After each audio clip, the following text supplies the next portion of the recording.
Hello friend, CGPSC handwritten notes के YouTube channel में आप सभी का बहुत बहुत स्वागत है। तो चलिए हम लोग एडीओ का मॉडल पेपर लेके आ गए हैं। टेस्ट से पहले एक बार अपने आप को चेक कर लीजिए कि कल के जो टेस्ट होने वाला है आपका एडीओ बूस्टर टेस्ट बैच में पंचायती राज का है, जिसका टॉपिक था 73वां संविधान संशोधन। ठीक है, टॉपिक आपको बैच में बता दिया गया था, तो उसी बैच के क्वेश्चन आपको लेके आए हैं ताकि आप प्रैक्टिस कर लें एक बार जो पढ़े हैं। अगर आप क्वेश्चन अच्छे से नहीं कर पाएंगे तो एक बार और पढ़ लीजिएगा, उसके बाद कल टेस्ट दीजिएगा। ठीक है, और साथ ही जो नए होंगे वो देख लीजिएगा। आपको भी अगर टेस्ट देना हो तो पूरा शेड्यूल है, लगभग आपका 40 प्लस टेस्ट है, 50 प्लस पीडीएफ से ज़्यादा देंगे हम आपको। पूरा एग्ज़ाम तक आपकी तैयारी कराएंगे और इसके लिए कोई भी फीस नहीं रखा गया है। आपको जो अपनी इच्छा से आप दे के रजिस्ट्रेशन करवा सकते हैं। ठीक है, आपको बैच में टेस्ट नोट सारी चीज़ें उपलब्ध कराई जा रही है। और स्पेशली जो गृहिणी जॉब वाले हैं, सेल्फ स्टडी वाले, उनके लिए बहुत काम आएगा आप लोग के लिए, मतलब आपके तैयारी के एक कदम आगे ले जाएगा। तो चलिएगा, और साथ ही साथ जो अभी टेस्ट 2 सेकेंड टेस्ट हुआ था हमारा ग्रामीण विकास का, उसका रिजल्ट भी अभी देखेंगे कि कौन टॉप किया है, तो उसको भी देखिएगा कि कैसे हम आपको रिजल्ट दे रहे हैं। ठीक है, कैसे परफॉर्मेंस हमारे बैच के बच्चों का। तो चलिएगा, अंतिम तक बने रहिएगा, कोई बीच में टेस्ट मत छोड़ के जाइएगा। क्या कीजिए आप लोग, चलिए शेयर कर दीजिए एक बार आप लोग, और शेयर कर दीजिए अपने अपने स्टेटस में ताकि सब लोग ज्वाइन हो जाए। बहुत कम लोग हुए हैं अभी, और अंतिम तक बने रहिएगा, पूरा टेस्ट दीजिएगा। लाइव चैट ऑन कर लीजिए। चलिए नीचे देखिए लाइव चैट का ऑप्शन है, उसको ऑन कर लीजिए, वहीं आपको आंसर देना है सारे क्वेश्चन का। चलिए पहला क्वेश्चन लेके आते हैं। सबसे पहला क्वेश्चन स्क्रीन पे आप लोग के सामने है। संविधान के 73वें संशोधन द्वारा पंचायतों को निर्दिष्ट किए जाने वाले कार्य निम्नलिखित में वर्णित है। तो जो पंचायतों को कार्य दिया गया है 73वें संविधान संशोधन द्वारा कि आप क्या क्या काम करेंगे, वो कौन से सूची में है? 11वीं सूची में, 10वीं सूची में, 13वीं सूची में, 12वीं सूची में? तो बताएंगे कौन से सूची में 73वां संविधान द्वारा पंचायती राज के संबंध में जो विषय दिए हुए हैं किस में है? चलिए कमेंट कीजिए ना आप लोग, सारे लोग कीजिए कमेंट, तब मज़ा आएगा आपको भी देने में और हमको भी टेस्ट लेने में। लाइव चैट ऑन कर लीजिए, लाइव चैट में कमेंट कीजिएगा। चलेगा, शेयर कर दीजिए ना। चलेगा, देखेंगे अब फास्ट चलेंगे।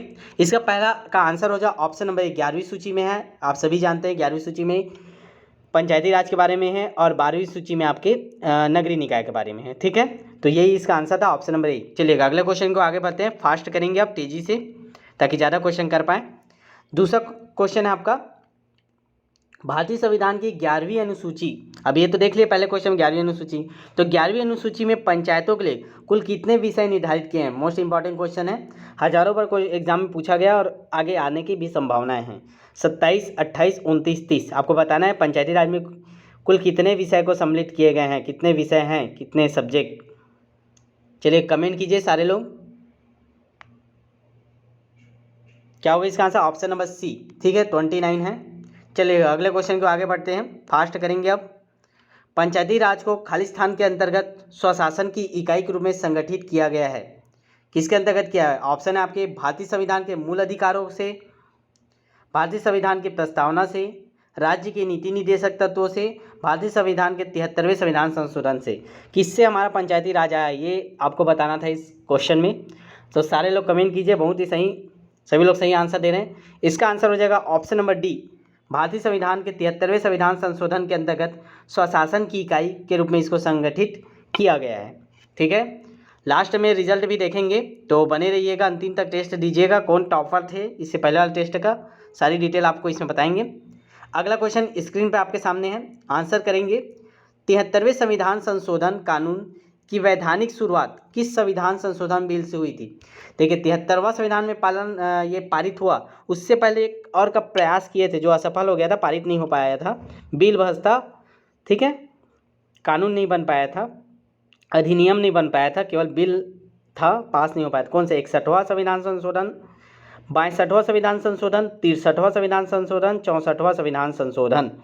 तो बताएंगे आप लोग किस संविधान संशोधन के तहत पहले इसको कोशिश किए थे पास कराने का।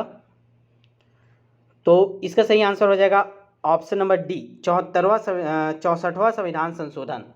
ठीक है, तो आप लोग काउंट भी करते जाएंगे कितना आपका सही होते जा रहा है। ठीक है जी, चलिएगा अगला क्वेश्चन की ओर बढ़ते हैं, पांचों क्वेश्चन। स्क्रीन पे रहा पांचवा क्वेश्चन। भारत के संविधान के 73वें संशोधन का संबंध है केंद्र और राज्यों के संबंध से, सर्वोच्च न्यायालय की शक्ति से, संसद सदस्यों के वेतन और विशेषाधिकारों से, पंचायती राज व्यवस्था से। तो इसमें समय वेस्ट नहीं करते, सबको पता है आपका ऑप्शन क्या हो जाएगा, ऑप्शन नंबर डी, पंचायती राज व्यवस्था से। चलिएगा अगला क्वेश्चन लेते हैं। नेक्स्ट क्वेश्चन स्क्रीन पे, और अच्छे तगड़े तगड़े क्वेश्चन हैं जो निश्चित रूप से आपके लिए महत्वपूर्ण साबित होंगे। अगला क्वेश्चन है, भारत के संविधान में पंचायतों तथा नगर पालिकाओं से संबद्ध 73वां और 74वां संविधान संशोधन जब हुए उस समय भारत के प्रधानमंत्री कौन थे? Most important question. जब पंचायती राज नगरीय निकाय आया तो उस समय कौन थी प्रधानमंत्री? Indira Gandhi, Rajiv Gandhi, PV Narasimha Rao, VP Singh? बताइएगा, चलिए बताइए क्या होगा इसका आंसर। सभी लोग कमेंट कीजिए, मोस्ट इंपॉर्टेंट क्वेश्चन है।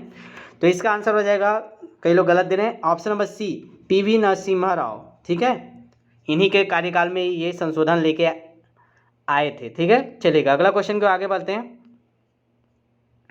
पंचायती राज संस्थाओं को 29 कार्य पढ़ लिए हम लोग, 11वीं अनुसूची में दिया है, 29 विषय दिया है, सारी चीज़ देखे, क्रम से आपको क्वेश्चन बनाए। आगे बताएंगे पंचायती राज संस्थाओं में 29 कार्यों की सूची किस अनुच्छेद के तहत दी गई है। तो जो पंचायतों का जो कार्य है, कार्य को किसमें दिए हैं ये बताना था आपको। ठीक है, कार्य मतलब उसकी शक्तियाँ भी हो जाएगी ना, उनको क्या क्या शक्तियाँ दी हुई है, क्या क्या शक्तियाँ का प्रयोग कर सकते हैं। तो आप लोग पार्ले जी खाओ, पार्ले जी, जी फॉर जीनियस, पावर, पावर शक्ति। ठीक है, तो पार्ले जी में जी को पकड़िएगा, उससे पावर मिलता है, शक्ति मिलता है। तो पंचायती राज को क्या क्या शक्ति दी गई है कि तो वो आ जाएगा आपका 243 जी, पार्ले जी का जी। ठीक है, पावर। ठीक, ऐसे याद करिएगा ट्रिक बना के, तब आपको सारे अनुच्छेद याद होंगे।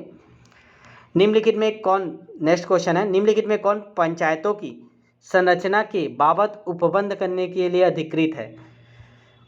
कौन जो इसके संरचना के संबंधी उपबंध कर सकता है? भारत का राज्यपाल, मतलब राज्य का राज्यपाल, राज्य का विधानमंडल, भारत की संसद, भारत का राष्ट्रपति।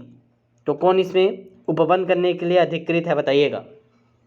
तो क्या हो जाए इसका आंसर, ऑप्शन नंबर बी, राज्य का विधानमंडल। याद रखेंगे, राज्य का विधानमंडल ही कानून बनाकर इससे संबंधित कोई भी उपबंध कर सकता है। तो ठीक है, तो इसका आंसर हो जाए ऑप्शन नंबर बी, राज्य का विधानमंडल। चलेगा, सारे लोग कमेंट में आंसर दीजिए, निकाल लीजिए लाइव चैट को जिन लोग नहीं दे रहे हैं। चलेगा आगे देखेंगे। और आपको लास्ट वीडियो में बोले थे 500 व्यू डालने के लिए, नहीं गया, 300 व्यू गया है। ठीक है, तो ज़्यादा से ज़्यादा आप लोग शेयर कीजिए, आप लोग भी थोड़ा सहयोग कीजिए, स्टेटस में डाल दिया करें क्लास देखने के बाद। कम से कम 300 लोग देख रहे हैं, 300 लोग स्टेटस में डालेंगे तो ज़रूर ही आगे बढ़ेगा। ठीक है, अगला क्वेश्चन देखेंगे, बढ़िया तगड़ा क्वेश्चन है, बताएंगे आंसर क्या होगा।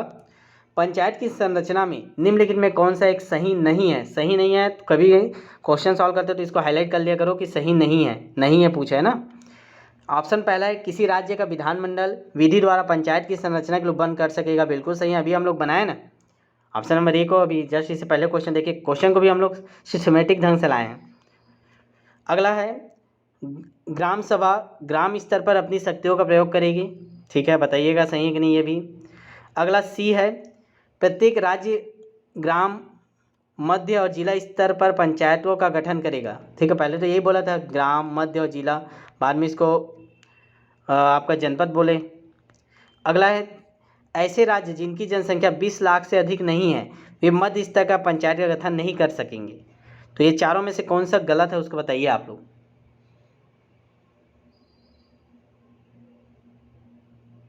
चलिएगा बताएंगे, चलेगा। तो इसका क्या हो जाएगा सही आंसर, मतलब कौन सा गलत है? तो ऑप्शन नंबर सी, ये गलत है ना।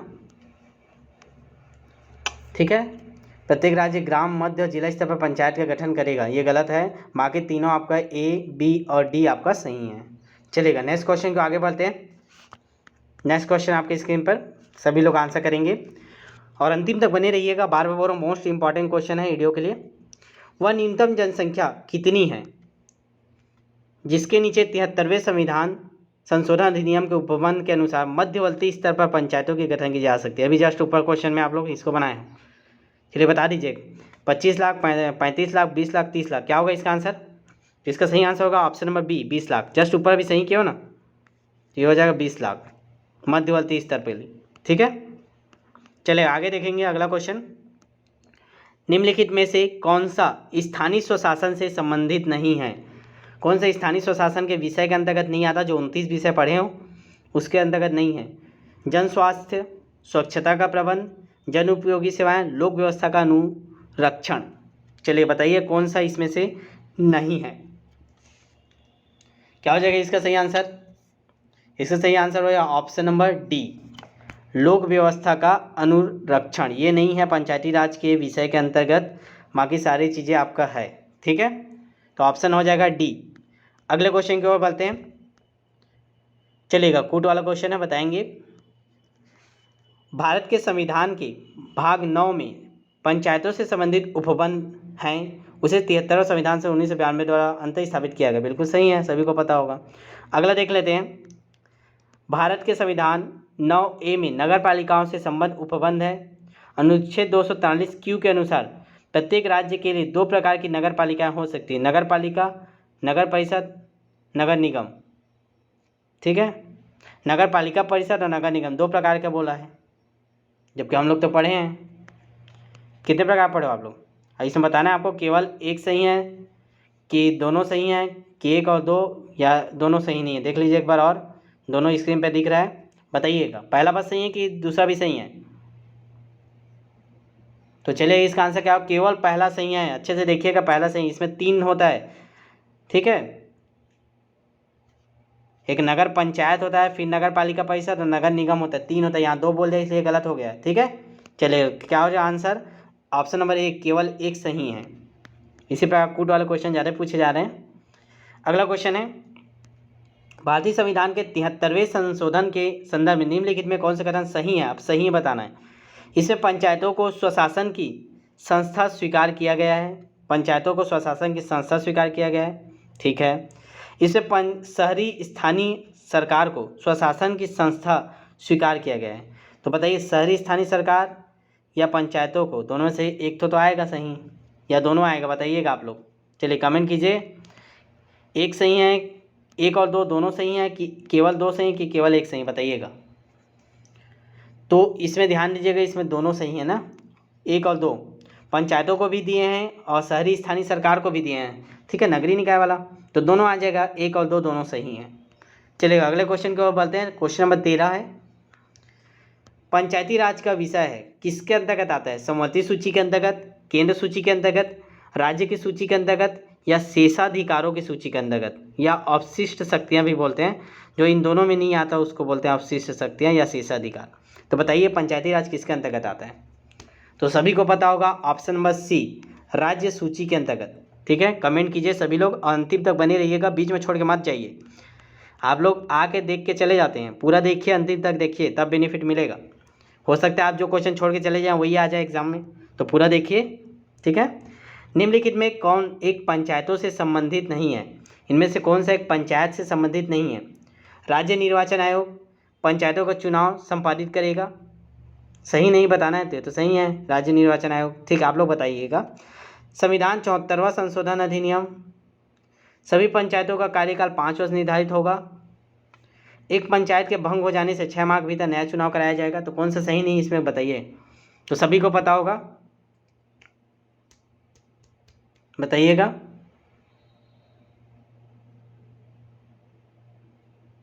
तो इसका सही आंसर होगा ऑप्शन नंबर बी, 74वां संविधान संशोधन। ये पंचायतों से संबंधित नहीं है, ये नगरीय निकाय से संबंधित है, हमारे लिए 73वां। तो इसका हो जाएगा बी। ठीक है, चलिएगा आगे बढ़ते हैं, अगला क्वेश्चन लेते हैं। पंचायती राज संस्थाओं में महिलाओं के लिए आरक्षित स्थानों की सीटों के संदर्भ में निम्नलिखित में कौन से कथन सही हैं? सही कथन बताना है। इसका प्रावधान संविधान का अनुच्छेद 243D के 3 में किया गया है। ठीक है, 243D3 में। दूसरा है, यह आरक्षण अनुच्छेद 334 में निर्दिष्ट अवधि की समाप्ति पर प्रभावी नहीं रहेगा। तो बताइए, एक सही है या 2 सही या दोनों सही हैं? कौन सा सही है? सही वाला देना है आपको, बताइएगा। केवल 1, केवल 2, 1 और 2 दोनों, ना तो 1 ना तो 2। ABC क्या होगा ऑप्शन? बताइए, क्वेश्चन देख लीजिए। चलिएगा, इसका आंसर हो जाएगा ऑप्शन नंबर 1, केवल 1 सही है, याद रखेंगे। ठीक है, आरक्षण के लिए डी याद रखेंगे, आरक्षण। ठीक है। डी आरक्षण बोलेगा तो 243 डी। अब महिलाओं के लिए बोला है तो तीसरे नंबर में, ठीक है। चलिएगा अगला क्वेश्चन देखेंगे। नेक्स्ट क्वेश्चन आपकी स्क्रीन पे, 73वें संविधान संशोधन का अभिपालन करने वाला पहला राज्य। 73 संविधान संशोधन बोला है, ना कि पंचायती राज बोला है, ठीक है। तो सही आंसर आप लोग बताइए, गलत मत कीजिएगा। मध्य प्रदेश, पंजाब, आंध्र प्रदेश, राजस्थान। कौन 73वां संविधान संशोधन को सबसे पहले अभिपालन किया है? तो क्या हो जाएगा इसका आंसर? कई लोग गलत आंसर दे रहे हैं, तो इसका हो जाएगा option number A, Madhya Pradesh. 73 संविधान संशोधन सबसे पहले मध्य प्रदेश अपनाया था ना। पंचायती राज बोलेगा, खाली वो पंचायती राज को कौन सा कहाँ लागू किया था? राजस्थान का नागौर वाला, ठीक है। आगे देखेंगे इसका भी क्वेश्चन। चलिएगा आगे बढ़ते हैं। भारत में राष्ट्रीय पंचायत दिवस कब मनाया जाता है? जल्दी बताएंगे, सभी पता होगा। 26 जनवरी को, 2 अक्टूबर को, 21 अप्रैल को, 24 अप्रैल को। बताइए, जल्दी से बताइए।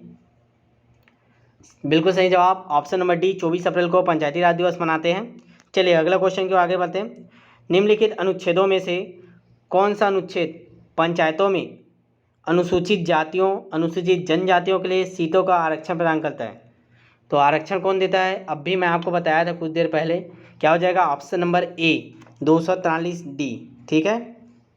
चलेगा अगला क्वेश्चन देखते हैं। इसका रिजल्ट देख लेंगे। जो टेस्ट नंबर 2 हुआ था, हमारे जो टेस्ट नंबर 2 हुआ था ग्रामीण विकास का, उसका देखेंगे कौन टॉप किया है, फर्स्ट नंबर, ठीक है। अब बाकी लोग का भी रिजल्ट दिखाएंगे रैंक के साथ। पंचायती राज व्यवस्था अपनाई गई थी लोगों को राजनीतिक जागरूकता प्रदान करने के लिए, लोकतंत्र की शक्तियों के विकेंद्रीकरण के लिए, कृषकों को शिक्षित करने के लिए, उपयुक्त में से कोई नहीं। बताइए पंचायती राज व्यवस्था क्यों अपनाई गई थी? कमेंट कीजिए सारे लोग, फिर रिजल्ट देखने चाहेंगे। रिजल्ट देखें, 2 मिनट का ब्रेक ले लेते हैं, रिजल्ट देख लेते हैं, फिर आगे क्वेश्चन करेंगे ना। क्वेश्चन बचा हुआ है बहुत सारा। अभी क्या हो जाएगा इसका आंसर बता दीजिए पहले। इसका आंसर हो जाएगा ऑप्शन नंबर बी, लोकतंत्र की शक्तियों का विकेंद्रीकरण के लिए, ठीक है। तो चलिए अब एक मिनट का ब्रेक लेके आपका टॉपर के लिस्ट बता देते हैं, आपका रैंक बता देते हैं, आपका नंबर, ठीक है, कितना परसेंट आपको मिला है, फिर आगे बढ़ेंगे। चलते हैं हमारे रिजल्ट पेज पे। चलिएगा हम लोग आ गए अपने रिजल्ट पेज पे। तो सबसे पहले आपका टॉपर फर्स्ट का नाम और नंबर आपको दिख गया होगा, परसेंट आपको। पहले नंबर पे है मनीषा साहू जी, 96% के साथ, ठीक है। इनका 2 क्वेश्चन गलत हुआ है, मतलब आप इनका 48 क्वेश्चन सही है 50 में, ठीक है। एक क्वेश्चन आपका 2% बताता है, ठीक। 50 क्वेश्चन है तो 96 नंबर पाया, मतलब 48 क्वेश्चन इन्होंने सही किया है, ठीक है। चलिए इनके लिए तालियां हो जाए और बहुत बहुत शुभकामनाएं आपको। ऐसे ही आप एग्ज़ाम में करके आइएगा, लगातार तैयारी करिए, ठीक है। तो देखिए लगातार मेहनत करने से रिज़ल्ट अच्छा आना तय है। दूसरे नंबर पे हैं पुष्पेंद्र जी, 90%। देखिए 96 से 90% आ गए सेकेंड रैंक में। पुष्पेंद्र जी का 90% है, इनको भी बहुत बहुत शुभकामनाएं। आगे ऐसी तैयारी करते रहें और अपना रैंक बनाए जरूर रखिएगा ना। नेक्स्ट टेस्ट में देखूंगा ये पुष्पेंद्र और मनीषा जी लोग का आना ही चाहिए, अपना रैंक गिराइएगा मत, ठीक है। और ईमानदारी से टेस्ट दीजिएगा आप सभी। तीसरे नंबर पे हैं मंजू पटेल जी, 78%। देखिए एकदम परसेंट गिर गया है यहाँ से, 90 के बाद 78% आ गया। तीसरे रैंक पे मंजू पटेल जी, आपको भी बहुत बहुत शुभकामनाएं। चौथे नंबर पे लक्ष्मी गुप्ता, 76 नंबर, ठीक है, परसेंट है। पाँचवें नंबर पे है हेमलता कमलेश, 76 नंबर, अपना नाम देखते जाएंगे। छठवें नंबर पे है वंदना जी, 76 नंबर। सातवें नंबर पे पूनम जी, 74। फिर साहिबा 72, प्रशांत रात्रे 72, शिवमती 72, प्रदीप 11वां रैंक 72। रैंक और नंबर परसेंट दोनों देखेंगे आप लोग। 12वें रैंक पे विकास जी, 72 नंबर। ये हमारे रेगुलर बैच में हमेशा टॉप करते हैं। यहाँ भी आप एडीओ के लिए अच्छा तैयारी कीजिए, टॉप में आना चाहिए आपका, फर्स्ट सेकंड थर्ड में नेक्स्ट टेस्ट में, ठीक है। अभी 12वां नंबर पे, 12वां से आपको फर्स्ट या सेकंड में जाना है, ठीक है। चलिएगा आगे देखेंगे। टेस्ट नंबर आपका 13वां रैंक में है शालिनी साहू जी का, 72%। 14वें नंबर पे अंशुल जी, 70%। 15वां नंबर पे गोमती जी, 70%।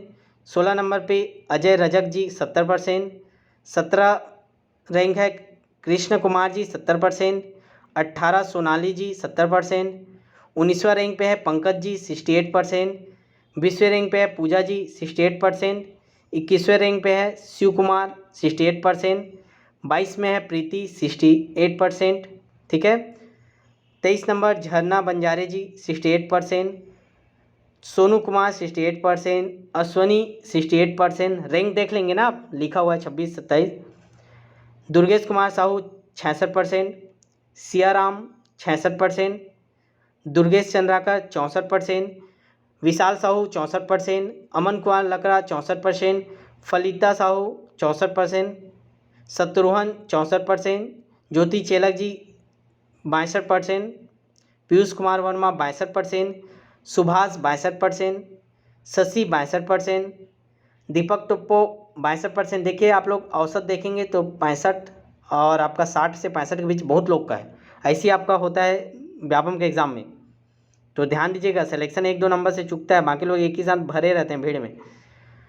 ईश्वर जी का है 62%, पंकज कुमार कौशिक जी का है 62%, यदुनाथ का है 62%, राजेश जी का 62%, रानू जी का है 60%, कनक जी का 60%, जानकी साहू 60%, योगेश्वरी चौहान 60%, सियाराम राठिया 60%, मैरी, दुष्यंत। आप अपना देखते जाएंगे, अब मैं जल्दी कर रहा हूँ ताकि आपका टेस्ट हो पाए। अंजू यादव जी, राजेंद्र कश्यप, प्रदेही, ठीक है, परदेही, ठीक है, 58% है, यूनिक नाम है। प्रकाश कुमार, आरती जी, सिमरन साव 56%, ठीक है, तिलोत्मा 56%, कुसुम जी, सिमरन, सत्यानंद, दिनेश कुमार, धर्मेंद्र कुमार, योगेंद्र पटेल, कविता साहू, शुभम देवांगन, यामिनी, श्रुति सिंह, परमेश्वर, अविनाश पटेल, नम्रता राजपूत, जीत सिदार, दीप शंकर साहू 70 रैंक है, 52 नंबर है।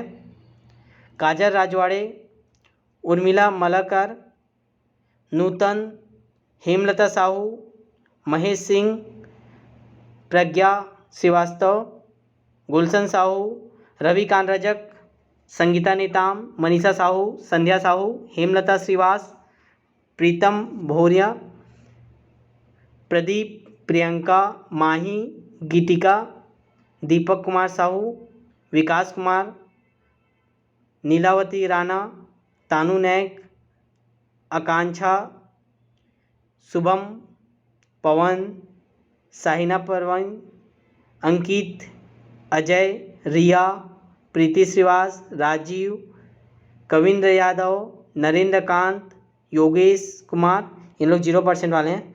इन लोग क्या किए, टेस्ट को ऑन करके सबमिट नहीं किए, बिना बनाए ऐसे कर दिए। तो ये 104 लोग का रिजल्ट था, ठीक है। अब चलते हैं अपने टेस्ट की ओर। तो टॉपर का नाम आप लोग देख लिए, मनीषा साहू जी हैं। बहुत बहुत शुभकामनाएं आपको, बाकी लोग भी ऐसी मेहनत कीजिए। चलेगा, ये क्वेश्चन हो गया था, पंचायती राज व्यवस्था अपनाई गई थी। इसका आंसर था ऑप्शन नंबर बी, लोकतंत्र की शक्तियों के विकेंद्रीकरण के लिए। अगले क्वेश्चन को बढ़ते हैं, अंतिम तक बने रहिएगा, बहुत सारा क्वेश्चन बचा हुआ है अभी। चलेगा, अगला क्वेश्चन है, स्थानीय शासन की निम्नलिखित में कौन सी एक विशेषता नहीं है। लाइट चला ऑन कीजिए फिर से, अब आ जाइए अपने फॉर्म में। स्थानीय शासन की निम्नलिखित में कौन सी विशेषता नहीं बतानी है। वैधानिक स्थिति, उनको है कि नहीं। स्थानीय समुदाय की भागीदारी, उसमें है कि नहीं। केंद्रीय नियंत्रण है क्या पंचायती राज में, या कर और आरोपित का वित्त प्राप्त करने की शक्ति है, पंचायत लोग कर लगाते हैं क्या। तो कौन सा सही नहीं है, एक तो सही नहीं है, तो बताइए कौन सा सही नहीं है। ऑप्शन नंबर हो जाएगा सी, केंद्रीय नियंत्रक किसी प्रकार का नहीं रहता पंचायती राज में, जो भी है आपका राज्य सरकार का रहेगा, ठीक है। तो ऑप्शन नंबर सी हो जाएगा। चलिए नेक्स्ट क्वेश्चन को आगे बढ़ते हैं। 73वां संविधान संशोधन अधिनियम 1992 निर्दिष्ट करता है क्या, क्या बताता है वो। ग्रामीण क्षेत्रों में बेरोजगारों एवं अल्प रोजगार वाले पुरुषों एवं महिलाओं के लिए अर्जक रोजगार का सृजन, वन्य कृषि मौसम की अवधि में सहायतार्थ तथा कार्य हेतु इच्छुक समर्थ वयस्कों के लिए रोजगार का सृजन, देश में मजबूत एवं जीवंत पंचायती राज संस्थाओं की बुनियाद रखना, जीवन के अधिकार, व्यक्ति की स्वतंत्रता, सुरक्षा, विधि के समक्ष समता, बिना भेदभाव सुरक्षा की गारंटी। तीन में से क्या चीज़ करता है 73वां संविधान संशोधन, क्या को निर्दिष्ट करता है। तो उसे ऑप्शन बताइएगा कौन सही है। तो ये है आपका ऑप्शन नंबर सी, सही आंसर है ऑप्शन नंबर सी। स्क्रीन पर दिखाई दे रहा होगा, देश में मजबूत एवं जीवंत पंचायती राज संस्थाओं के बुनियादी, बाकी तो पंचायती राज से संबंधित ही नहीं है, तो मेन यही है, तो ऑप्शन नंबर सी हो जाएगा। चलिएगा नेक्स्ट क्वेश्चन के आगे बढ़ते हैं। सारे लोग कमेंट कीजिएगा आंसर। बलवंत राय मेहता की ने किस प्रकार की पंचायती राज की अनुशंसा की थी? पढ़े होंगे ना, अशोक मेहता, बलवंत मेहता, ठीक है, एम.एल. सिंघवी। तो उसमें से जो बलवंत राय मेहता है उनका बताना है द्विस्तरीय, त्रिस्तरीय, ग्राम स्तरीय, उपयुक्त में से कोई नहीं। जल्दी से कमेंट करेंगे। इसका सही आंसर हो जाएगा ऑप्शन नंबर बी, त्रिस्तरीय। ठीक है, चलेगा। नेक्स्ट क्वेश्चन को आगे बढ़ते हैं। अगला क्वेश्चन है, पंचायती राज का मुख्य उद्देश्य क्या था? कृषि उत्पादन को बढ़ाना, रोजगार बढ़ाना, लोगों की राजनीतिक जागरूकता को बढ़ाना, लोगों को विकासमूलक प्रशासन में भागीदार के योग्य बनाना। तो क्या है पंचायती राज का मुख्य उद्देश्य क्या है? कमेंट कीजिए सारे लोग। चलेगी, इसका सही आंसर हो जाएगा ऑप्शन नंबर डी, लोगों को विकासमूलक प्रशासन में भागीदारी के योग्य बनाना। ठीक है, चलेगा। नेक्स्ट क्वेश्चन को आगे बढ़ते हैं। अगला क्वेश्चन, भारत में पंचायती राज प्रतिनिधित्व करता है कौन? शक्तियों का विकेंद्रीकरण, लोगों की हिस्सेदारी, सामुदायिक विकास, ये सभी। तो पंचायती राज क्या प्रतिनिधित्व करता है? तो क्या होगा इसका सही आंसर? ऑप्शन नंबर डी, ये सभी। ठीक है, शक्ति का विकेंद्रीकरण होता ही है, लोगों की हिस्सेदारी होती है, सामुदायिक विकास भी होता है, ये सभी। नेक्स्ट क्वेश्चन के आगे बढ़ते हैं। जो हमारे बैच में रजिस्ट्रेशन नहीं करवाएंगे जरूर करवा लीजिएगा। अगर आप एडीओ की तैयारी कर रहे हैं तो, या आपके पहचान में कोई कर रहे हैं तो ज़रूर उनको बोलिएगा कि ज्वाइन आँख मूंद के कर लीजिए। पैसा का कोई बात नहीं है, आपकी जो इच्छा वो दे के कर लीजिए, लेकिन करिए, बेनिफिट बहुत मिलेगा आपको। ऐसा मौका बार बार नहीं मिलता। ठीक है, 1000-2000 रुपये फीस ले रहे हैं, बाकी कोचिंग वाले देख रहे होंगे आपको, टेस्ट सीरीज बेच रहे हैं। ठीक है, चलेगा। तो बताइएगा, बलवंत राय मेहता, अशोक मेहता, इसको क्या करना है आपको? सूची 1 को सूची 2 से मिलाना है। बलवंत राय मेहता, अशोक मेहता, एम.एल. सिंघवी, जी.वी.के. राव। और इधर है द्विस्तरीय, त्रिस्तरीय प्रतिनिधित्व के तरीके में सुधार, स्थानीय स्वशासन। तो चलेगा, बताइएगा, ये देख लीजिएगा। पहले इसको मिला लीजिए आप, ए का क्या आएगा, बी का क्या आएगा करके, फिर इसमें कूट में से बताना है आप। पहले इसको देख लीजिए क्वेश्चन और लिख लीजिए, फिर उसमें देखिएगा, फिर आंसर बताइएगा। ए का क्या आएगा, बी का क्या आएगा, सी का क्या आएगा, डी का क्या आएगा, देख लीजिएगा कूट, बताइए क्या आंसर आएगा। चलेगी, इसका हम बताते हैं कैसे बनाना रहता है। जैसे अभी आप पढ़े हो, बलवंत राय मेहता पढ़े हो त्रिस्तरीय, तो सबसे पहले तो यही फिक्स हो गया कि 2 आएगा। ठीक है, फिर अशोक मेहता का द्विस्तरीय है तो 2 और 1 आएगा, बस 2 में पकड़ लेंगे। 2 और 1 कहाँ है? ऑप्शन नंबर सी में, मतलब हमारा आंसर होगा ऑप्शन नंबर सी। ठीक है, उसके आगे देख लीजिए, एम.एन. सिंघवी का स्थानीय स्वशासन की पद्धति है, और जी.वी.के. राव क्या है? प्रतिनिधित्व के तरीके में सुधार। ठीक, चलेगा। नेक्स्ट क्वेश्चन को आगे बढ़ते हैं। अगला क्वेश्चन है, भारत में पंचायती राज व्यवस्था सर्वप्रथम राजस्थान के नागौर और खालिस्तान में प्रारंभ की गई, और कहाँ किए थे पंचायती राज को राजस्थान के अलावा? हरियाणा, गुजरात, उत्तर प्रदेश, आंध्र प्रदेश। बताइएगा, 2 पढ़ते हैं हम लोग। ठीक है, तो इसका सही आंसर होगा option number D, Andhra Pradesh. याद रखेंगे, आंध्र प्रदेश। ठीक है, राजस्थान और आंध्र प्रदेश में हुआ था पंचायती राज। चलेगा, नेक्स्ट क्वेश्चन को आगे बढ़ते हैं। अगला क्वेश्चन है, पंचायती राज व्यवस्था का उद्घाटन पंडित जवाहरलाल नेहरू ने 2 अक्टूबर 1959 को कहाँ किया था? तो अभी आपको बताया राजस्थान में किया था, तो कहाँ? राजस्थान के साबरमती, वर्धा में, नागौर में, सीकर में। तो सभी को पता होगा ऑप्शन नंबर सी, नागौर। ठीक है, चलिए नेक्स्ट क्वेश्चन को आगे बढ़ते हैं। 2 क्वेश्चन और कर लेते हैं, फिर छुट्टी देंगे। बाकी क्वेश्चन आपको आपके बैच में कराया जाएगा, मतलब टेस्ट सीरीज में कराए जाएंगे। ठीक है, चलेगा। सूची 1 को सूची 2 से सुमेलित कीजिए और सूचियों के नीचे कूट का बताइएगा। आप डेट बताना है। ठीक है, पी.वी.के. थुंगन, अशोक मेहता, बी.आर. मेहता, एम.एल. सिंघवी। चलिए बताइएगा, आप लोग इसको मिला लीजिए, उसके ऑप्शन से बताइएगा। देख लीजिए, पहले इसको मिला लीजिए, ए का क्या आएगा, बी का क्या आएगा, फिर इसमें मिलाइएगा। 2 ठो पकड़ लीजिए, आ जाता है आंसर। ठीक है, तो देख लीजिएगा ए बी सी डी में क्या आ रहा है आपका। 2 पकड़ लीजिए, सामने का आ जाएगा आंसर। चलिए देखते हैं, तो इसका देखते हैं चलिए। तो आप जानते किसको? सबसे पहले आप जिसको जानते हो उसको मिलाइए। ठीक है, देख लीजिए आप लोग, फिर मैं बताता हूँ इसको। चलेगा, तो जैसे आप सबसे पहले जानते हैं बी.आर. मेहता। ठीक है, मेहता का जानते हो, बलवंत राय मेहता कब आया था? ये आया था 1957 में। ठीक है, तो सबसे पहले सी का 1 देख लीजिए, केवल एक ही में पकड़ने आ जा रहा है, क्या आ गया? एक ही में आ गया, तो बस आपको 1 पता है, बाकी नहीं पता, तो आ गया, आंसर होगा आपका डी। ठीक है, तो 4, 3, 1, 2 मिला लीजिएगा आप। तो पहला के क्या हो जाएगा? 4। पी के किस में आएंगे? 1988 में। ठीक है, फिर अशोक मेहता 1977, फिर आपका ये 1957, फिर एम एल सिंधु 1986, ठीक है। पी के थुंगन किस में था 1988, अशोक मेहता 1977, ठीक है। बी आर मेहता आपका 1957, एम एल सिंघवी 1986, ठीक। तो चलिएगा इसका आंसर हो जाएगा option number D. Next question की ओर और अंतिम क्वेश्चन, राज्य वित्त आयोग का गठन भारतीय संविधान के किसके अंतर्गत किया जाता है? अनुच्छेद 243 एच या आई या जे या के? एच आई जे के 243 का बताइए कि इसमें वित्त आयोग की बात किया है। तो मैं आपको बोला था आप अपने हिसाब से सभी का ट्रिक बना लीजिए और याद कर लीजिए। जैसे मैं बोला था जी, तो जी फॉर पावर, पावर मतलब पाले जी का क्या मतलब शक्ति, तो शक्ति आ जाएगा, कार्य शक्ति।